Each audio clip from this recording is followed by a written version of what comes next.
Samuel, capítulo 15, a partir do versículo 22. Diz assim a palavra de Deus. Porém Samuel disse: Tem porventura o Senhor tanto prazer em holocaustos e sacrifícios, como em que se obedeça à palavra do Senhor? Eis que obedecer é melhor do que o sacrificar, e o atender melhor é do que a gordura de carneiros.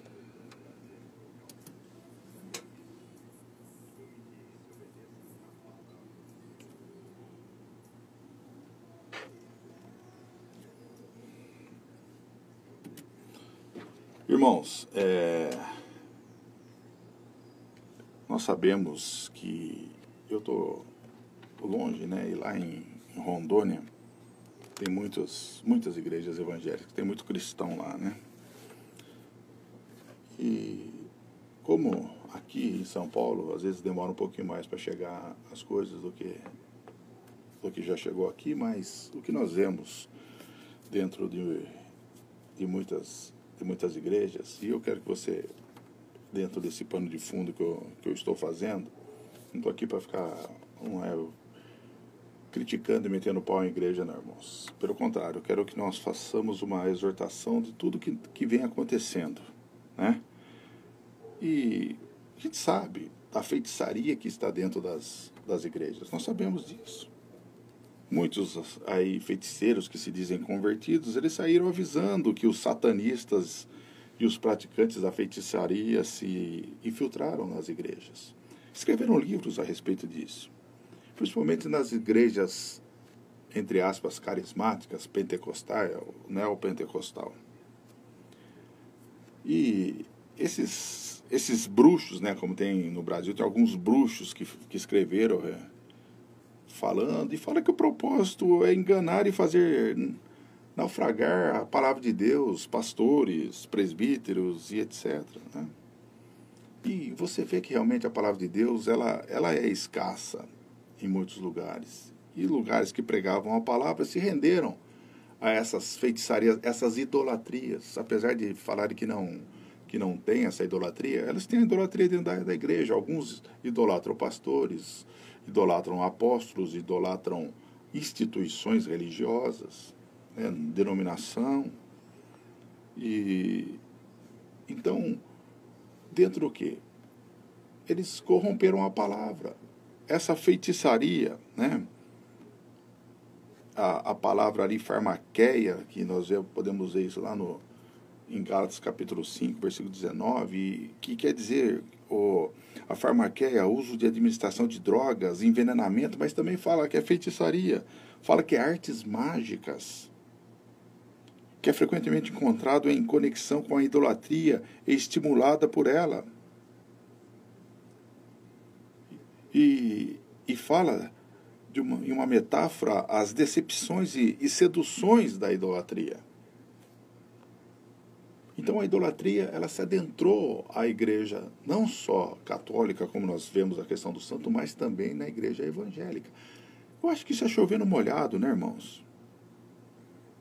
E como que você pode combater isso? A única chance de um pastor ou um líder de igreja ficar sob o controle dessas feitiçarias, dessa bruxa, é aquele que tem prazer no pecado oculto. Que é impulsionado pela ganância ou pelo sucesso. Muitas igrejas hoje, ou pregações, ou coaches, ou pessoas que não estão vinculadas à igreja, eles são movidos por ganância e pelo sucesso. É isso que tem atraído. E essas pessoas, elas ficam tão cegas que o que elas perdem? Elas perdem a credulidade, elas ficam pessoas incrédulas, ficam pessoas negligentes. Então, você percebe que um homem de Deus que se entrega a isso, ou que não mortifica os efeitos da carne, ou que maneja bem a espada do Senhor, ele reconhecerá o inimigo. Aqueles que se entregam a isso não reconhecem, não sabem qual é a diferença de uma palavra de Deus e que não é. Está entregue à feitiçaria. Agora, os que manejam bem a espada, eles vão reconhecer o inimigo. Eles sabem se aquela palavra vem do Senhor ou não. Paulo fez isso com a feiticeira lá em Filipos, lá em Atos 16, que fala lá que eis que o que aconteceu? Uma escrava possuída pelo diabo, ou seja, uma feiticeira com espírito de adivinhação, espírito de adivinhação. É o que mais nós vemos dentro de igrejas hoje. Pessoas com espírito de adivinhação. Essa mulher tentou infiltrar dentro do ministério de Paulo. Ela seguia Paulo e os companheiros gritando: esses homens são servos do Deus Altíssimo e vos anuncio o caminho da salvação. Mas Paulo reconheceu e sabia que não. Ele percebeu aí uma armadilha. O espírito de Paulo se indignou. Ele discerniu que a moça não era convertida e que não tinha o direito de tocar naquilo que era santo. Hoje as pessoas colocam qualquer pessoa para ministrar ou para pegar uma palavra e deixam as pessoas tocar naquilo que é santo, naquilo que é adoração ao Senhor. E Paulo fala no versículo 18: em nome de Jesus Cristo eu te mando, retira-se dela. E na mesma hora saiu. Paulo não se abalou com os poderes do engano, os poderes demoníacos, da adivinhação, da feitiçaria, porque ele estava sendo guiado pelo Espírito Santo. Estava pleno da palavra de Deus. Ele estava pleno ou cheio da palavra de Deus. E a Bíblia fala de um grupo de supostos ministros que foi atacado, literalmente vencido por um demônio. Era lá os filhos de Seva. Quando tentaram expulsar o demônio de um homem, e o espírito maligno pulou sobre eles e os rasgou as roupas. Tudo porque não conheciam a Jesus. Para o nosso dia de hoje, não conheciam a palavra de Deus. Eles não estavam plenos em Cristo, ou eles não estavam cheios de Cristo. Por isso, irmãos, quando nós andamos separados para Cristo, o diabo não toca em nós. Nós discernimos aquilo que é de Deus, aquilo que é do diabo. Os ministros do Evangelho que caem em pecado profundo não tem exatamente um demônio que pula, que fica manifestando, que nem nesses lugares, esses showzinhos, bestas, pulando, dando nome, põe a mão para trás, põe a mão para frente. Isso é show. Isso é show. A sedução não provém de uma feiticeira, de uma adivinhação, dos shows gospels. Não. Eles apenas se desviavam pelas próprias cobiças e desejos, se desligam do solo santo e começam a atravessar o território do diabo. Eles querem aquilo. Aquilo vai trazer para eles visibilidade. Vão falar que eles são poderosos, que eles têm o poder sobre o diabo.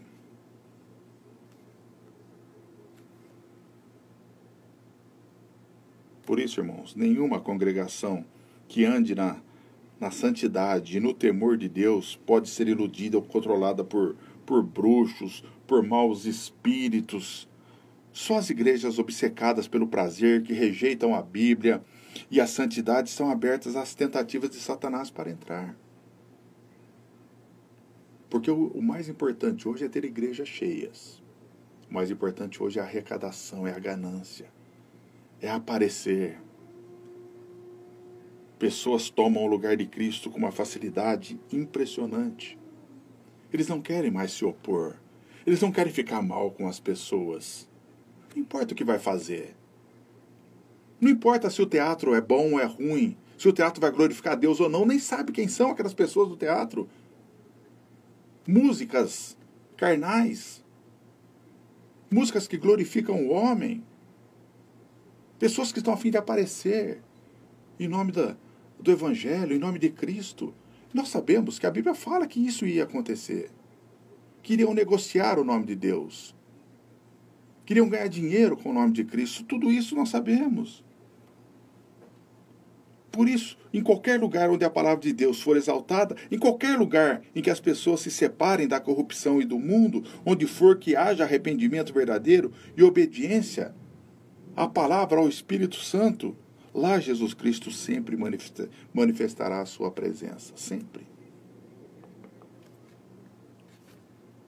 Um local, uma congregação que se banha na presença de Jesus não precisa berrar ordens aos poderes do mal. Não precisa ficar gritando, não precisa de showzinho. Não precisa de subterfúgios para que o evangelho seja anunciado. Não. O próprio poder de Jesus leva embora tudo que for mal. Satanás e as suas hostes malignas simplesmente não coexistem com a presença de Cristo. Resistimos ao diabo estando cheios de Jesus, por vivermos e adorarmos a sua presença, apenas a sua presença. Naquele local, Jesus Cristo é o Senhor. Jesus Cristo reina, verdadeiramente, não com palavras fingidas, não com subterfúgios para trazer mais pessoas, abre e fecha aspas, para a fé, não. E agora as igrejas estão na era da conexão. Eu não tenho tempo de falar aqui, irmãos, que já são 12:30, mas entre aí, veja as igrejas que falam sobre conexão. Eu tinha separado um texto aqui, mas como o tempo vai passando, vai falar de um olhar nos olhos do outro para ver o que está lá dentro e etc. Isso não tem nada a ver com o evangelho. Isso é pura feitiçaria. É feitiçaria, irmãos. Por isso, nós sempre falamos aqui, irmão. Eu sempre falo, olha, meu amado, seja cuidadoso quanto à igreja que você vai. Seja cuidadoso quanto à igreja que você vai. Cuide em ter discernimento, pois um pastor que tenha se aberto a Satanás pode cerrar o seu coração para os poderes demoníacos, para os poderes da mentira.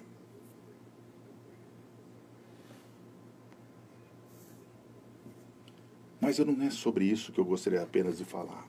Eu queria dar um passo além, irmãos. Por isso que eu li o texto de Samuel.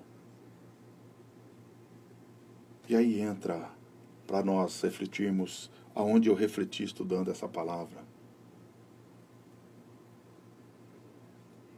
O tipo de feitiçaria ou da idolatria que eu desejo falar aos irmãos está presente em todo lugar.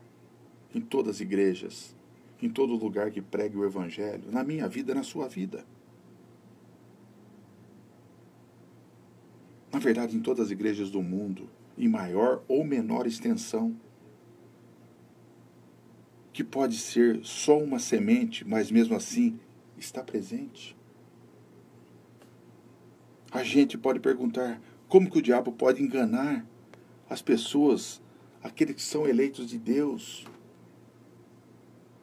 Será que é com essas seduções, com esse ocultismo, com essas adivinhação? Não é, irmão. Não é, porque isso é simples de você verificar. Isso é muito óbvio. Facilmente reconheceríamos os artifícios de Satanás nesta área. Ela chega de outra maneira. O ataque dele é tão sutil que só poucos cristãos conseguem o reconhecer. Infelizmente. E o tipo de feitiçaria fica hoje mais. É no texto que eu li, de Samuel, e nós vamos nos apoiar em outros textos. Eis que obedecer é melhor que sacrificar e o atender melhor do que a gordura de carneiros, porque a rebelião é como o pecado de feitiçaria e a obstinação é como a idolatria e culto a ídolos do lar. O que a Bíblia está falando aqui? Essa feitiçaria é muito mais perigosa do que esse ocultismo, essa adivinhação que vem. Por quê? Porque ela começa a controlar, e ela tem controlado a igreja, a vida de pastores, de pregadores. Trata-se da rebeldia contra a palavra de Deus. A rebeldia contra a palavra de Deus. E aí muitas pessoas falam assim, que bom, né? Na minha igreja tem palavra. Meu pastor é uma bênção, ele prega mesmo a palavra de Deus. Você pode até estar achando que você não é rebelde à palavra de Deus, que você ama a palavra, que você anda em obediência. Porque é isso que eu penso também. É isso que eu pensei também. Mas aí Deus vai mostrando os perigos que tudo isso vem ocasionando dentro da igreja e dentro das nossas vidas.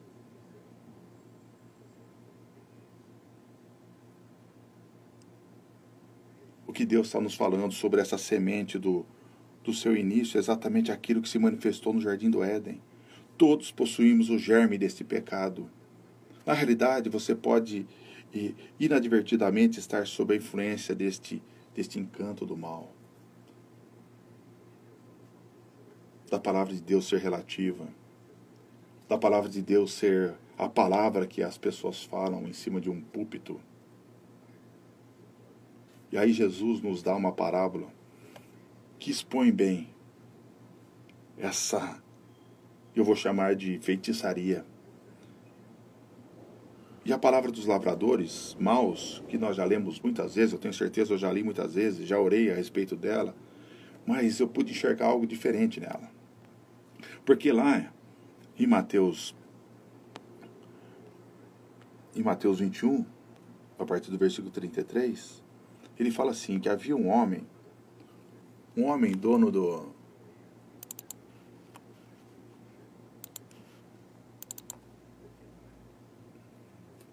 dono de casa, que plantou uma vinha, cercou uma sebe, construiu nela um largar, edificou-lhe uma torre, arrendou-a a uns lavradores. Depois se ausentou do país ao tempo da colheita e enviou os seus servos aos lavradores para receber os frutos que lhe tocavam. E os lavradores, agarrando os servos, espancaram um, mataram a outro e a outro apedrejaram. Enviou ainda outros servos, em maior número, e trataram-nos da mesma sorte. E do último enviou o seu próprio filho, dizendo, o meu filho respeitarão. Mas os lavradores, vendo o filho, disseram entre si, este é o herdeiro, ora, vamos, matemo-lo, e apoderemos da sua herança.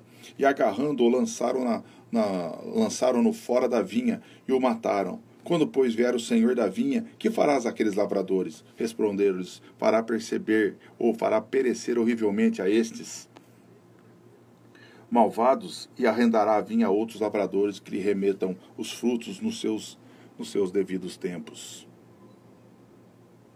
Essa parábola, irmão, é mais do que recontar como os judeus rejeitaram o apelo de Deus vindo do céu, de como seriam postos de lado os gentios e passariam a ser os lavradores. E também a respeito de uma grande batalha sobrenatural em relação a uma herança. É uma batalha entre o poder de Jesus Cristo e o poder de Satanás. Entenda o poder de Satanás, o poder da mentira. O poder da mentira. Eles estão brigando pelas almas e pela fidelidade da humanidade a uma causa. É a respeito de quem vai governar ou reinar nos corações das pessoas. Quem vai reinar? É Cristo ou que vai reinar? Satanás? A mentira? E na verdade, meus irmãos, ou você está sob o poder de Jesus Cristo, ou então está sob a influência de Satanás. Essa é a realidade.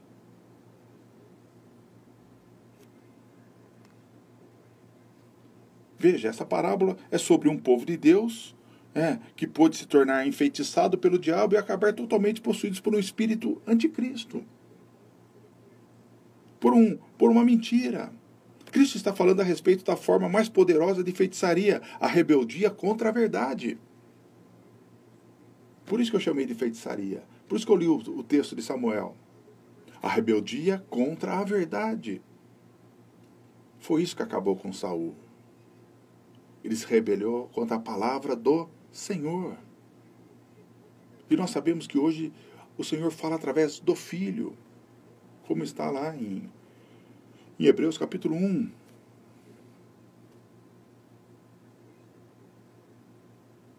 E qual que é a chave da parábola? O versículo 38. O versículo 38 fala, este é o herdeiro, ora, vamos matemo-lo e apoderemo-nos da sua herança. Isso é o diabo falando, é a mentira falando. Vamos criar uma rebelião contra o Filho, vamos crucificá-lo, nos assumiremos o controle. Se você não está baseado na palavra de Deus, você está debaixo de feitiçaria, de rebelião. É verdade que quando os fariseus ouviram essa parábola, entenderam que era a respeito deles que Jesus falava, como fala no versículo 45. Mas Jesus está falando também para nós hoje. Eu espero que o Espírito Santo esteja mostrando, traduzindo isso para vocês, aquilo que eu não consigo mostrar. Ele está falando para nós. Em Hebreus 6,5 encontramos pessoas que provaram a boa palavra de Deus e os poderes do mundo vindouro. Eles se rebelaram contra a boa palavra que ouviram e com o resultado de novo estão crucificando para si mesmo o Filho de Deus e expondo a vergonha e ignomínia, como fala no versículo 6. Quantas vezes você vê esses porteiros do céu, os meritórios, mandando você fazer coisas e mandando sacrificar o Filho de Deus novamente? Eu fiquei um tempo sem ouvir, liguei a rádio vindo para cá e as pessoas continuam, esses apóstolos continuam falando um monte de bobagens. Por quê? Porque você não está firmado na palavra de Deus. E eles querem usar o que é a palavra de Deus, falando que quem não tem um entendimento deles está na mentira. Meritórios, obcecados.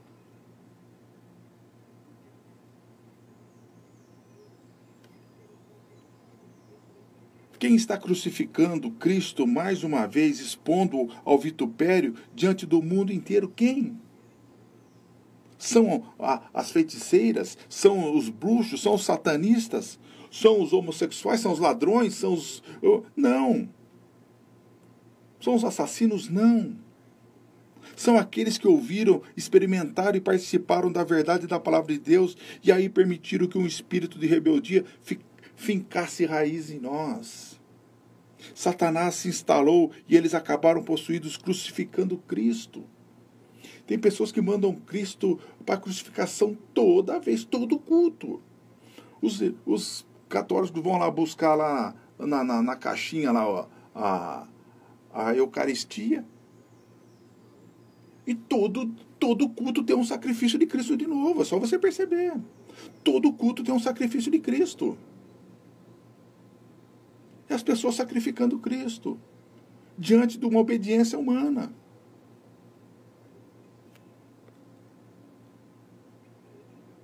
O que eu falo para você, meu irmão, cristão? Digo-lhe, na autoridade da palavra de Deus, que enquanto você tiver esse espírito de rebeldia em si, é impossível Deus reviver ou renovar. Por isso que o povo de Bereia é melhor, porque eles iam e verificavam sobre a palavra de Deus, eles não recebiam qualquer coisa. É impossível, pois, que aqueles que uma vez foram iluminados e provaram o dom celestial e se tornaram participantes do Espírito Santo e caíram, é impossível outra vez renová-los para o arrependimento. As pessoas têm jogado a fé das pessoas em outro canto. Jogado a fé das pessoas em testemunho, em que acontece com outras pessoas. A fé é um dom de Deus. A fé que vos alimenta, que tira nós da incredulidade, aquelas que está em Cristo Jesus, independente do que Ele vai fazer. Eu não tenho que ficar provando para você que Cristo cura, que Cristo prospera, que Cristo faz isso, que Cristo faz aquilo. Eu não tenho que ficar fazendo isso. Se você não compreendeu qual é a obra consumada de Cristo na cruz do Calvário, meu irmão e minha irmã, o seu evangelho é mais ruim, é mais fraco do que coice de porco. Você vai ficar na mão dos meritórios, você vai ficar na mão dos porteiros do céu. Porque você está deixando de lado a palavra de Deus, a qual o Espírito Santo, ao qual convence o mundo, vai trabalhar na nossa vida.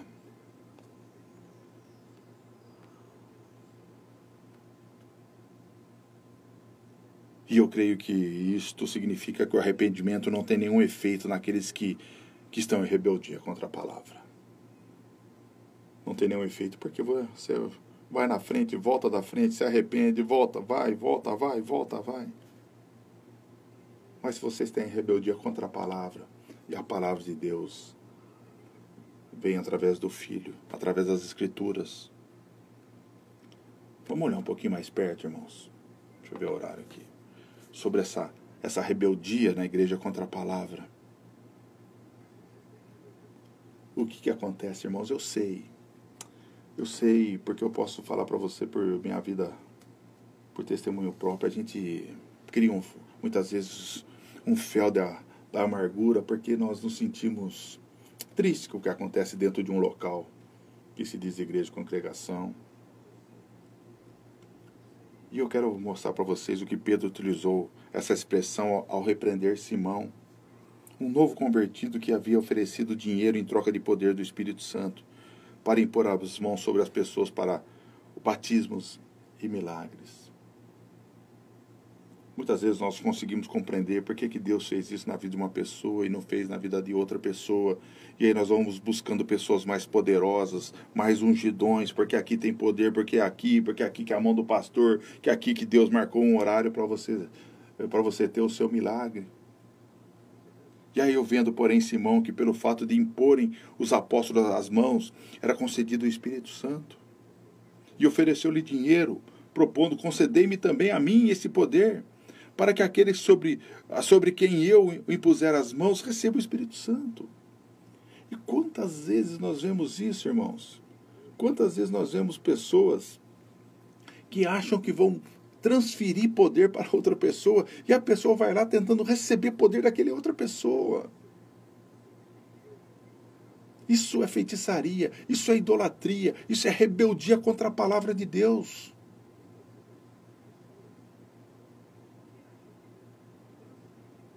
E o que Pedro responde?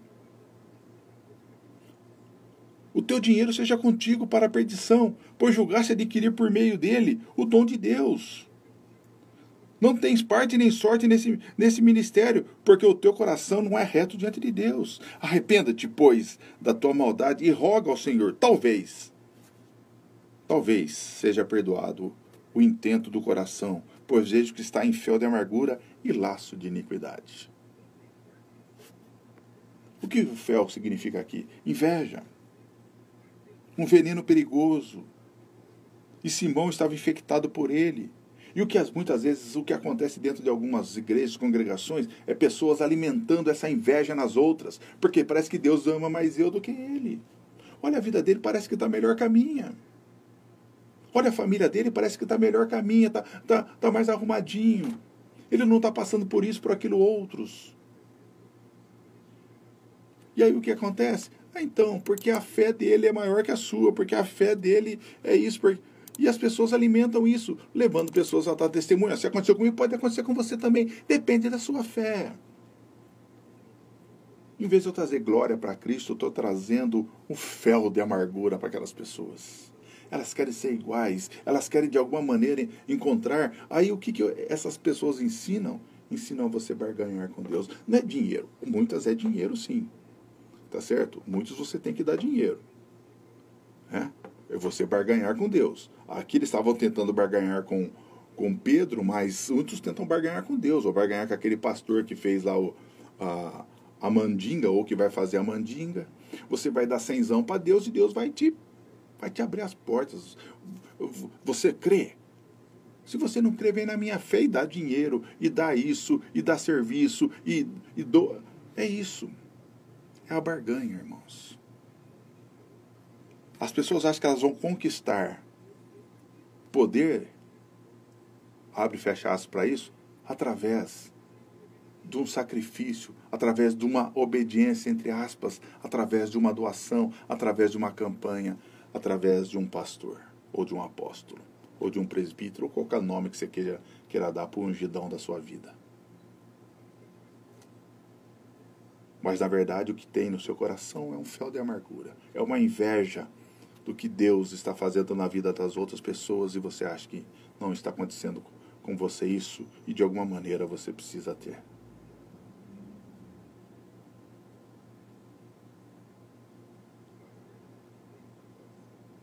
Veja, Simão estava infectado por esse fel de amargura. Eu creio que ele também possuía um coração que desejava ajudar pessoas, que ajudava a disfarçar a sua condição para estar frequentando aquele meio. O versículo 13 diz que ele creu, foi batizado e acompanhava a Filipe de perto, observando extasiados sinais e grandes milagres praticados. Ele queria de qualquer maneira fazer parte daquilo, não importava como. Não importava como. E algo mortal já havia encoberto. O tempo todo Simão dizia para si: eu também consigo fazer isto. Tenho recursos, sinto as pessoas, deem-me uma chance.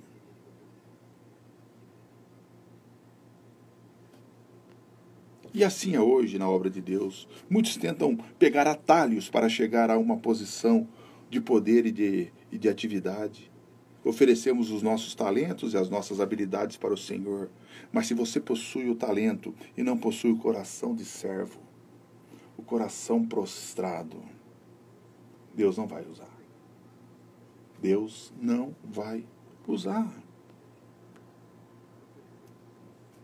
Veja na terceira epístola de João, quando conta a história de um homem chamado Diótrefes, que gosta de exercer primazia entre eles, fala lá na terceira carta de João, versículo 9. Quando não fazia o que ele queria, ficava proferindo contra os irmãos palavras maliciosas. Quem faz isso é aquele que fica fuxicando sobre ninharias. E Diótrefes era ofendido pela mensagem de João e começou a inventar boatos. A sua vaidade tinha alfinetada, o seu orgulho ferido. Então ele saiu contando uma história de haver sido ofendido por outros servos de Deus. Ele rompeu a paz dos irmãos e levou muitos para o seu lado. E não é assim hoje, irmãos. E não é assim hoje. Não se tratava de pecado grosseiro, não se tratava de erro doutrinário, tratava-se de um pecado da impaciência. Ele não conseguia esperar que Deus realizasse a obra. Ele desejava proeminência e provavelmente soava muito bem ao falar. Veja, irmãos, tem pessoas que não estão preparadas para aquilo que vai fazer. Mas por falta de mão de obra, de servos de verdade, pastores colocam a mão precipitadamente sobre pessoas que vão depois levar, como Diótrefes, para o lado dele. Há momento em nossas vidas que nós temos que nos retirar, irmãos, para que a obra de Deus não seja atrapalhada de maneira alguma. Nenhum ser humano está acima da obra de Deus. Nenhum.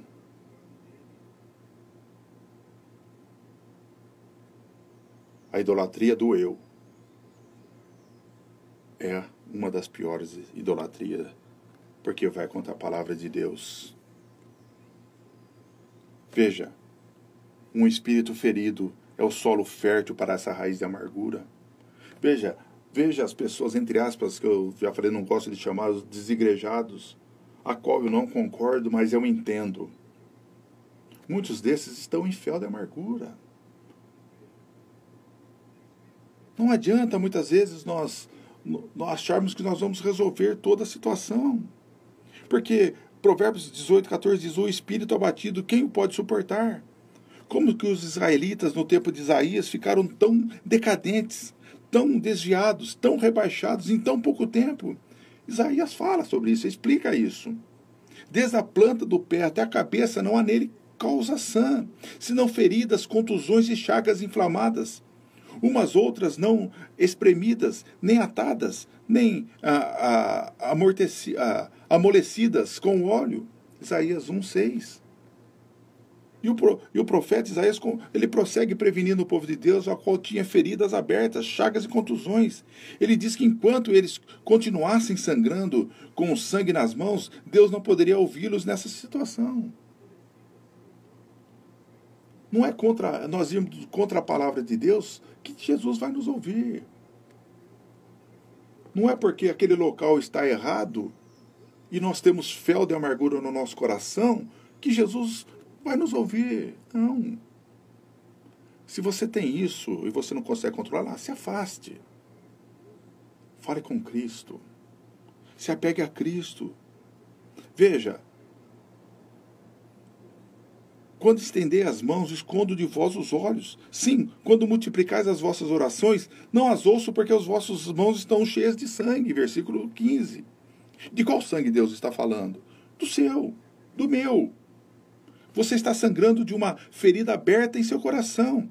Está esvaindo o sangue. Você precisa de cura, você precisa amolecer as suas feridas com o óleo do Espírito Santo.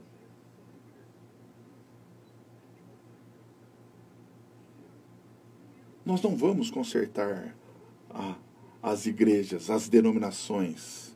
Não, irmãos.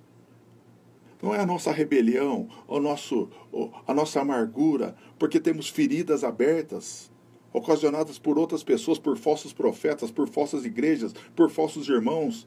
Não. Não adianta nós nos rebelarmos contra a palavra. Não adianta.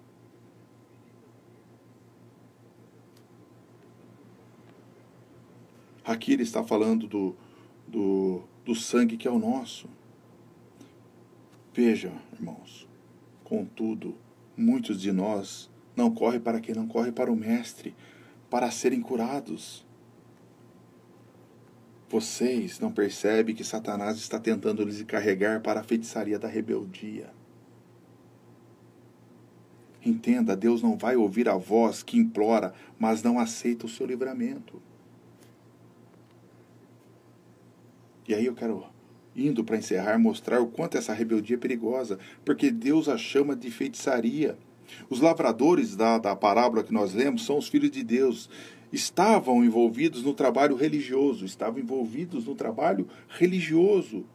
Como que um fariseu reto, que dava o dízimo até da folha da menta, do jardim, que amava os seus filhos, que viajava o mundo todo só para fazer um convertido, que passava os sábados estudando cuidadosamente a lei, poderia se transformar numa pessoa tão perversa? Como?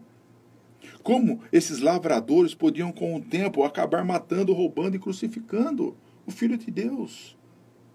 Estavam enfurecidos, tinham assassinato nos corações. Isso não vem da carne, isto é demoníaco. Apedrejaram os mensageiros da lei, sabiam o que esperava deles. Mais uma vez, tendo se rebelado contra a palavra de Deus, a amargura criou raízes em seus corações. E aí não tem mais jeito. Irmãos, a amargura cega.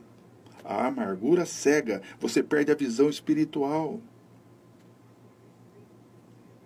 Na medida do crescimento da amargura, quanto mais a amargura cresce, mais cresce a cegueira. Então deixe que a raiz da amargura se infecte e permita que a ferida gangrene. Permita que a chaga dissemine o veneno por toda a sua alma e você vai acabar igual a esses fariseus. Violentos, tão cegos que finalmente crucificam o Filho de Deus. Torcem a palavra ao ponto de crucificar o Filho de Deus novamente. Os porteiros do céu são aqueles que acham que só eles, a palavra deles, o jeito deles, a igreja deles, o modo deles é que vai salvar as pessoas. Sendo que a salvação pertence ao Senhor. Não pertence a igreja nenhuma, não pertence a pastor nenhum, a presbítero nenhum, a pessoa nenhuma, pertence a Deus, dado pela graça.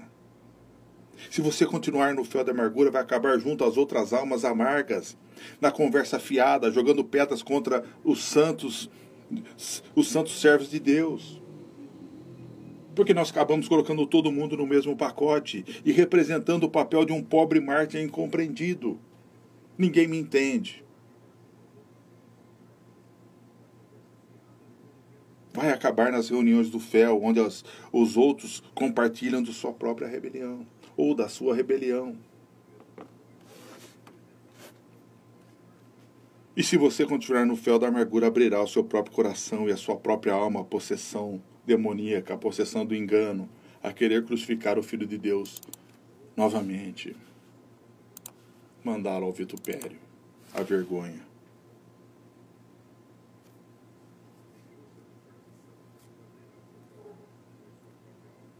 A obra de Deus continuará com outros lavradores. Sim, vai continuar desejando obedecer. Igual a Elias, Deus falou assim, igual você, Elias, tem 7.000. Igual a Elias. Não está falando igual a mim e a você. Igual a mim e você tem milhões. Igual a Elias, Deus tinha preparado 7.000. Igual a Elias. Igual eu e você. Igual eu e você tem milhões, irmãos. Não, nós não somos a última bolacha do pacote. Não adianta nós alimentarmos esse fel. Recue. Fale com o mestre. Fale com o Senhor. Se humilhe. Saia de cena. Que ele cresça e que eu e você diminuamos. Saia de cena. João Batista teve que perder a cabeça, irmãos. O que eu e você temos que perder não importa. Nosso cargo dentro da igreja. Nosso orgulho. O que eu e você temos que perder para que Cristo seja glorificado? Não importa. Não importa. Nós não precisamos ser igual a ninguém. Nós precisamos estar debaixo da obediência da palavra de Deus, daquilo que Cristo mandou eu e você fazer. O que os outros vão falar, o que os outros vão julgar, o que as pessoas estão achando de mim e de você não importa. O que importa é o que Cristo acha de mim e de você. O mais importante de tudo isso.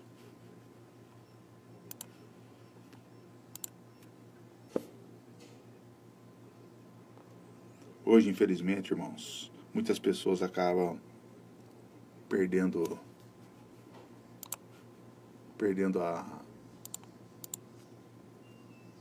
a reverência a Cristo. E por último, enviou-lhes o Filho, dizendo, terão respeito a meu Filho. No versículo 37. Nós sabemos que a aplicação imediata dessa palavra era para os fariseus e os líderes religiosos a quem Jesus se dirigia. Eles haviam fechado os ouvidos para os profetas, para os homens de Deus, e haviam enviado um tanto de frequência. Por isso eis que eu vos envio profetas, sábios e escribas, a uns matareis, a outros crucificareis, e a outros açoitareis nas vossas sinagogas, e perseguireis de cidade em cidade.